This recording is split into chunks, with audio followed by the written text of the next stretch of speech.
A day in my life as an entrepreneur student. Hello mga auntie ko! Nandito ako ngayon sa Quezon City University dahil may special event ang Digital Beauty Academy in partnership with Spark Philippines and TikTok. By the way mga auntie ko, this is my day 1 journey on DBA workshop. At syempre, pagpasok ko pa lang sa auditorium, grabe, kita ko agad yung ganda ng ambience, ang aesthetic at very welcoming talaga. Kaya during the discussion, ang dami kong natutunan from the speaker.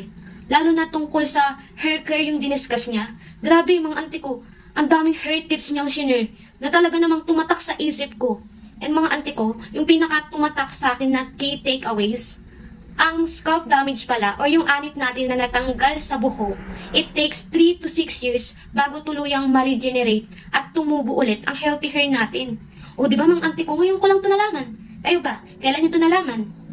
And fun fact lang mga auntie ko, ang buhok pala ay hindi nadudurog kahit na tayo ay yumao na o kalansay na.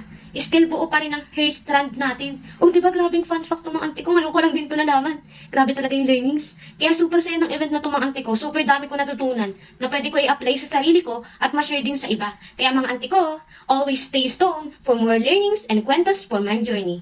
Babush!